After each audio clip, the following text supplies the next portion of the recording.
First episode of Bad Breaks. Are we firing off now? Well, it's rolling. Oh, so we're recording now. Yeah. All right. I got this riff. All right. It does. So it got sounds, a riff. Sounds like Godsmacky. All right. You know what tune this is called? This is Unlit. Or Lit. Or Lit. Yeah, we're just rolling it here, right? Yeah, this is it. Cool. Bad Breaks. Bad Breaks. Live. I don't know if you should yell. Bad Breaks live. Yeah, that's cooler. Bad Breaks live. You need more on the headphone? No, it sounds good. I'm going to shut this door, too. Is that the should you make it radio voice? Bad Breaks live. This is the first Bad Breaks episode here. We're at the Auto Hotel in Orange, Connecticut, September 24th, 2020. Not mistaken for a tangerine. 2020. September 24th, 2020. What do you think of that? I think that was a good lead up right there. All right, well. So I'm Mark. I'm Amendola. Tim. This is Tim McDermott. Yeah. We're here doing our first podcast Yeah. on a Thursday. What's not a better day to do a podcast on a Thursday? I think Thursdays are good. It's a great day.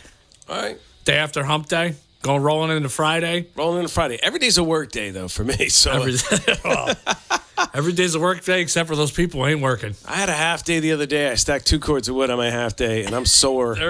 Back to the wood. Oh, dude.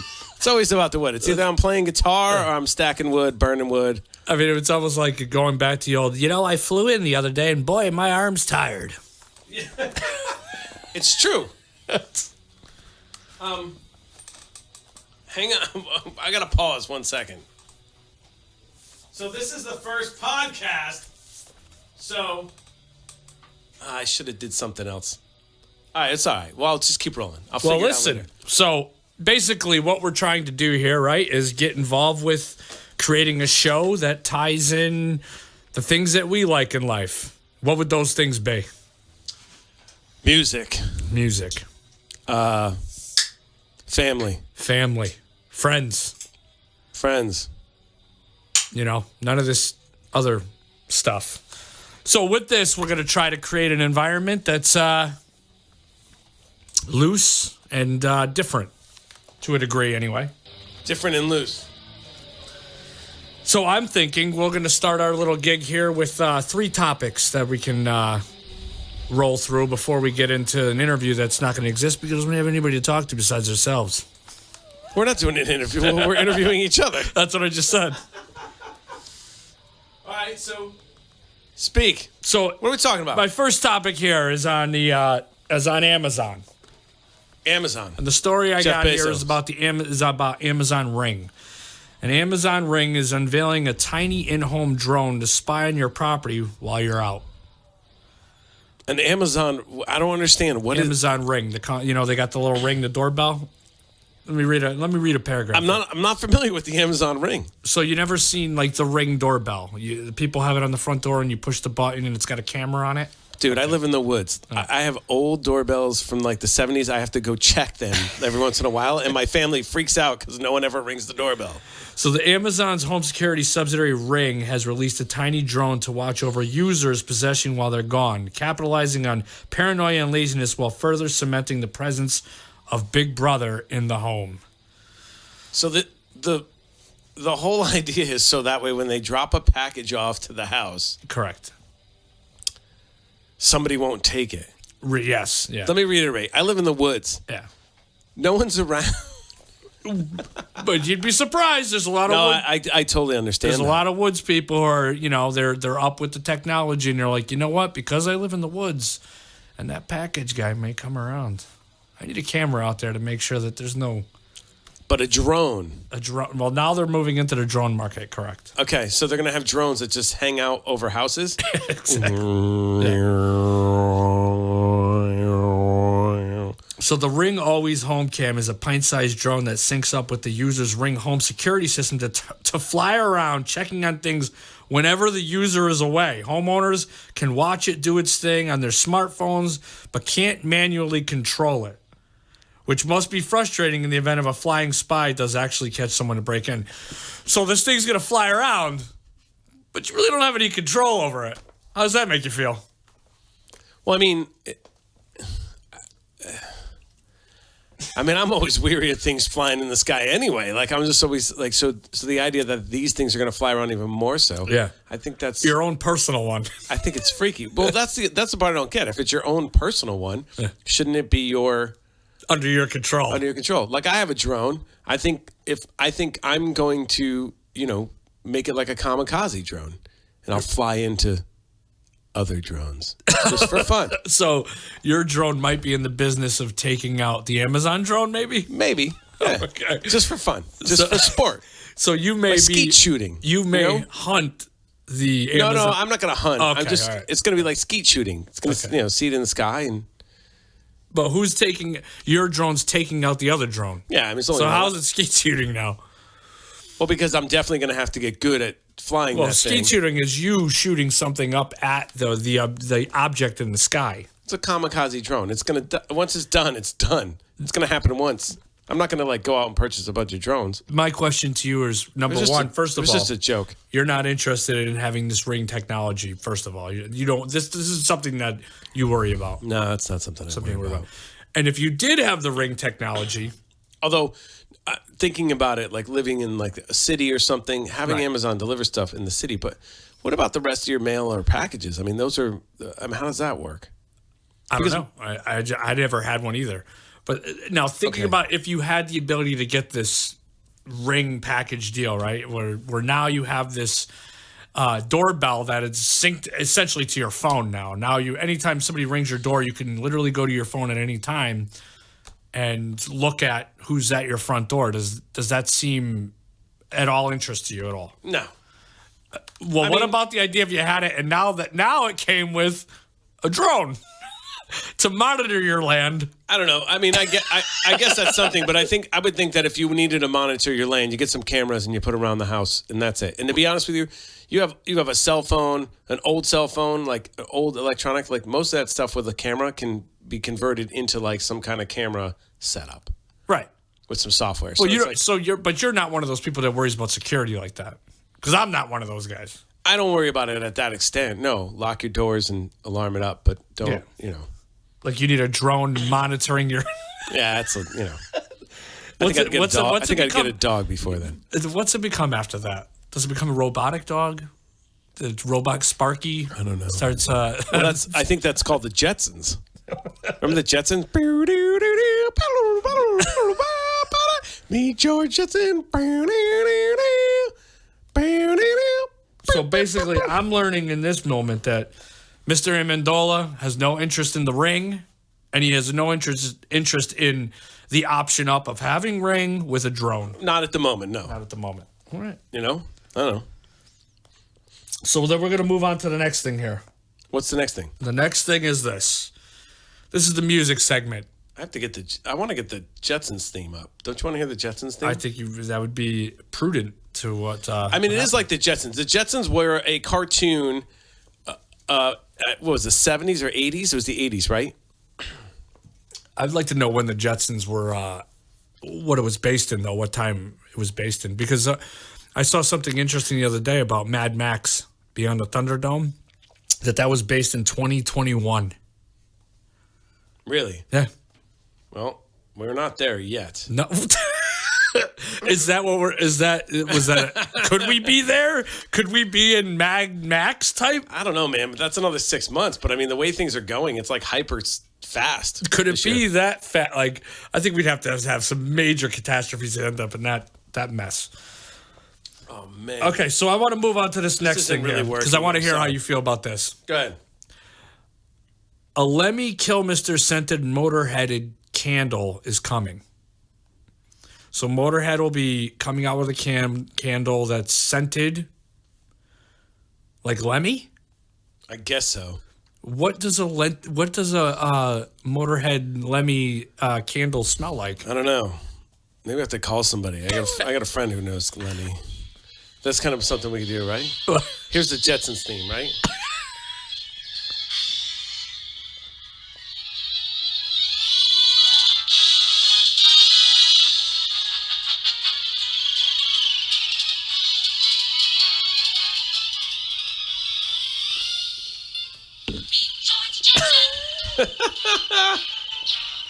I had to use my phone on this one.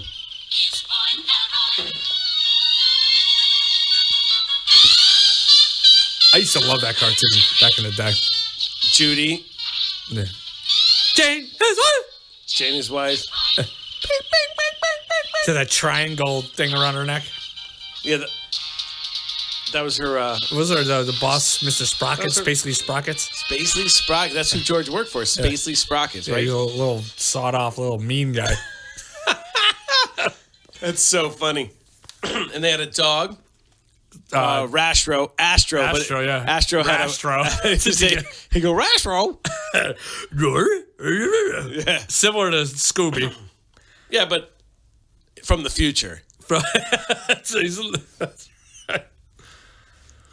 All right, so let's talk about this candle. Lemmy's kill. So that's an interesting market, right?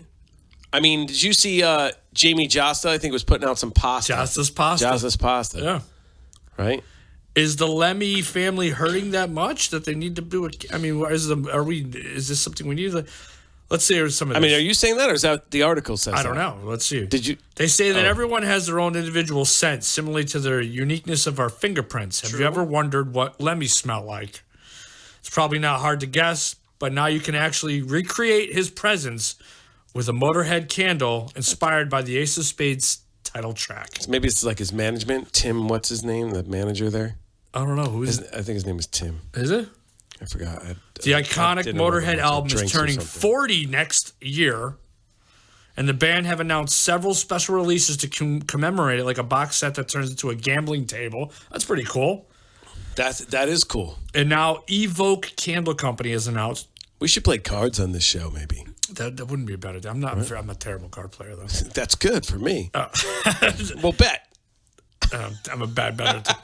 Has announced an official licensed Motorhead candle, which, according to description, smells like smoked whiskey and oak. Well, there you go.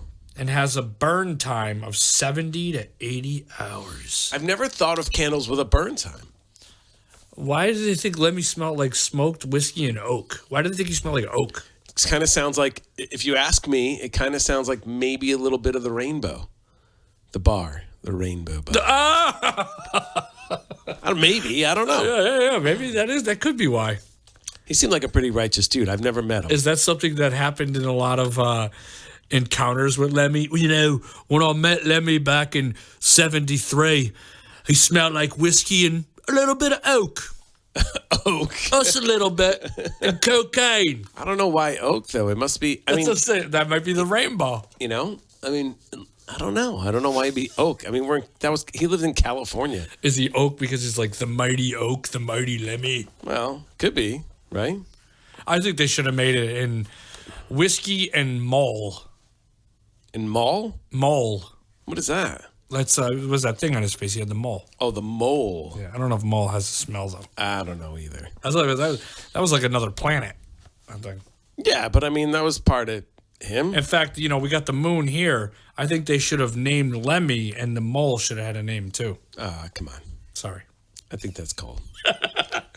Dude, he is the... Lemmy was awesome. I mean, the man, lived it, you know? Oh, lived it. I mean, that's the reason why we do music, in a way.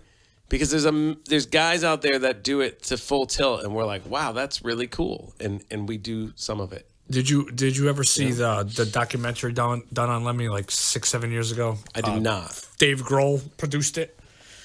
I don't believe I did. And in that documentary, he talks about how he sold LSD to Jimi Hendrix. Did he really? Yes. So he met Jimmy. That's cool. He met Jimmy. I asked Neil Sean online, guitar player from Journey, right? I asked him I know he met Eric Clapton, but I asked him if he met Jimmy, and he said he didn't. But I thought it was really cool that he even wrote me back. It was on Instagram, during quarantine. He plays every day on Instagram. It's pretty wild because he's awesome. And he plays all these different guitars. The guy from Journey? Yeah, Neil Sean. Every day. Every day. If you follow him on Instagram, he's just sitting there jamming. New riffs, or he played jams He builds a track and he plays over it. That's cool. But he just rocks in his chair. It's cool. And so, I mean, he answered questions. He had his DS1, his distortion pedal. You have a DS1 too, right? No. So I have one of those. But I didn't see what he was hitting. So I said, what are you hitting on the desk? And he goes, oh, I'm hitting a DS1. I'm like, yeah, man. Like right on the top of his desk? Yeah, like, so he's just jamming, and then all of a sudden he's got, like, he'd just kick it on while he was playing, and you get, like, extra beats. So I was just kind of curious what he had there. So he answered that. So then I was like, cool. So then he just said something about, we were talking, I think he was playing something, probably sounded like Jimmy. And I was like, I know you met Eric Clapton. I think it was Jimmy's birthday the other day, something like September 16th. It was like yesterday? Or no, or 15th, 16th. Might have been the day he passed away, actually. I'm actually in the middle of reading the Hendrix book, too. Really? Yeah, somebody let me borrow it, but I'm a very slow reader. I am, too. So I apologize to that person for... Not giving him the book back 3 years later. Dude, I'm on page 50. My daughter's a big reader. I keep trying to push her to, like, read it to me. I'm like, why don't you read the Hendrix book to me? We have an ongoing joke in our house. Cadence gets the Hendrix mug all the time, and she does not think it's funny. I love reading. We call it her favorite mug. I love reading, but it's the same problem. I just can't sit down and like dial in for a long period of time. I'd love to, but I can't do it. Well. All right, here's the next one for you. What else? Scientists claim to find first ever planet in another galaxy. Wow. A team of scientists said it spotted what might be the first known exoplanet in an entirely different galaxy. What's an exoplanet? How do they even know what another galaxy is? Yeah, well... There could be billions of exoplanets within our galaxy, but finding new worlds in even the next galaxies over is vastly more difficult.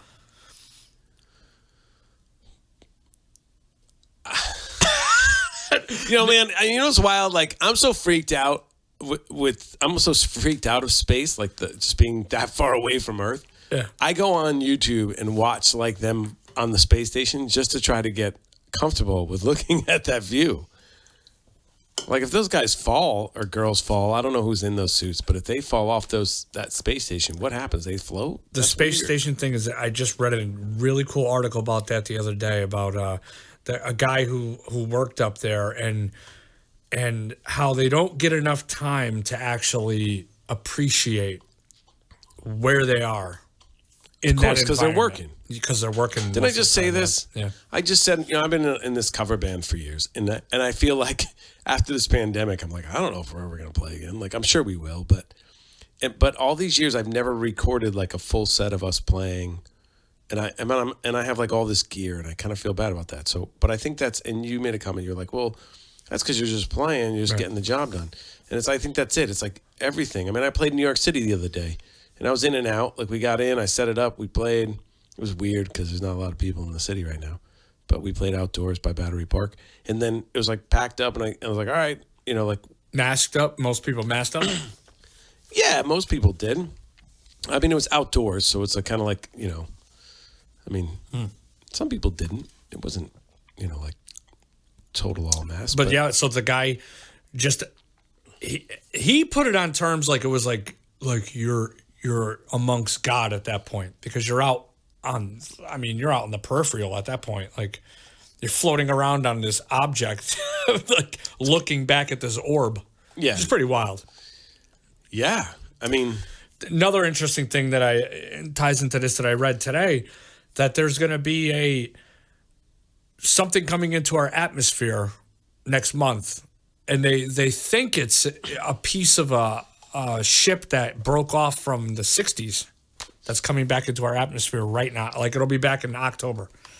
What? Yeah, they said it was like they're calling it an exoplanet, but they think it might be a piece of a material that because usually when a rocket goes off into space, you ever see how they break off into pieces? Yeah. That get its propulsion.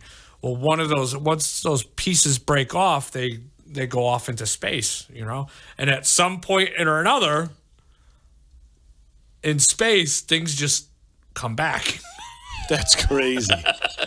Just nuts. Now, they think that's what it is, but they don't have definitive proof that is what it is. But they're assuming that's what it is. But how do they know? They don't know. They won't know until it gets closer. Oh, man. So, and how close is it coming, and how fast is it going? I'd have to look at the article again, but it was like something about like 55,000 somethings per second. Like because once again, space. Once you set something off at a certain speed, That initial push-off is the speed it stays at. Oh, really? Yes. Because there's nothing to stop it. Stop it, yeah. So if you push it at 10 miles an hour, it's going 10 miles an hour. It'll ride out 10 miles an hour for the rest of its life. And how far away is the space station from us? That's a great question. It is a great question. Let me ask. How far away is the space station from Earth? Gotta love technology. According to Earth Sky, ISS orbits at approximately 220 miles above the Earth, and it travels at an average speed of 17,227 miles per hour. Wow. ISS makes multiple orbits around the Earth every day. It's only 200, how many miles away? It's 220 miles above the Earth, and it travels at an average speed of 17,227 miles per hour. So 220 miles. How far is 220 miles? How far is California from Connecticut? How far is California from Connecticut? Connecticut is 2,990 miles away from California by car. So it's way closer. 220 miles. So it's probably nuts. just like, how far is Pennsylvania from Connecticut?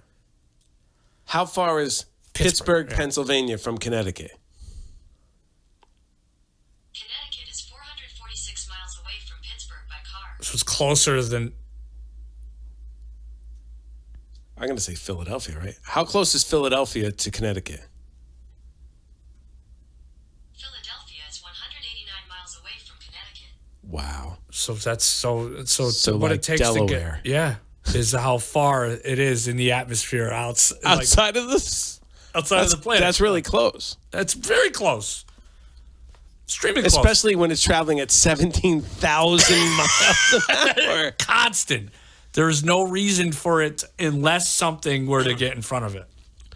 Why is it going that fast around the Earth? That's a great question too. That's an International Space Station, and yet when you look at the pictures and the videos, have you gone on YouTube and looked? There was like recently you could see it literally out like during the daylight. Supposedly over the last couple of weeks, you could see it. It was like in our Atmosphere? It was in our atmosphere or in our trajectory of line of sight to be able to see it, which is pretty wild. I think between now and December 21st, we're going to be able to see a couple things, a couple planets. Yeah, what's that about? What are we drinking? Oh, you know, we need a drink sponsor, so we don't know what we're drinking yet. And Yeah. you definitely should call us, write us.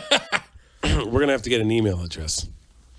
You can call us or write us. So I think the idea of this planetary other galaxy thing is way out on. So read the story again for me, please, because I'm like, Go to no, the I'm next lost. paragraph here. There could be billions of exoplanets within our galaxy, but finding new worlds and even the new next galaxy is vastly more difficult. Again, my whole thing is how could you even tell? How? Who is that guy? Who's that guy that could sit there, whether it be a telescope, computer, whatever, it could be like, yes, that's another exoplanet. I don't know. I could see it from here. If you look, I don't know Why why does it have it's. to be English? I don't know why it's gonna be English, but it just sounds. Why is it got to be a Beatle? So it's gonna sound like Ringo. And if you look closely, you can see the rings. The rings show the age and the like. How do they know? I don't know. It's amazing. It is amazing. So that's our 3 points for this. That's pretty good, right? Well, I guess I'm not on the other end yet. I haven't listened, so I don't really know. Oh, well, I mean, you know. How many minutes is that collected? 20 I don't minutes, know. 24 minutes? That was about, is that the minute thing there? No, that's the timing. That's the meters. How many measures? 729 measures. Let's just change it up, right? 24 minutes. That's about There a you half go. hour. So that was episode 1 of Bad Breaks. Yeah. Mark Amendola, Tim McDermott, Yeah. and we're going to see you soon. Yeah. We need some outro music, I think. Let me see if I can make that happen. It better not be the damn Jetsons. Nope. I'm going to, we'll do, let's see. We'll play this tune. At least I know this song. I'm supposed to know this song. Is it one of your tracks? Is it one of your tracks, Mark? Oh! It's not working in stereo because that's my system. Ah! All right. Bad breaks. That's cool, man. Eerie. Halloween's coming. That is tricks or treats.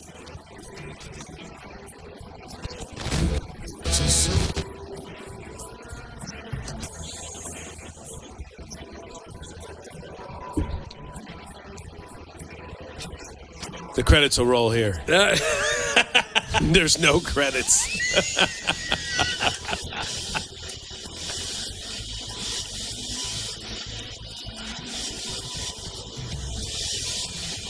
Very cool. That works. I like it. Let's wait for this phaser part to come out.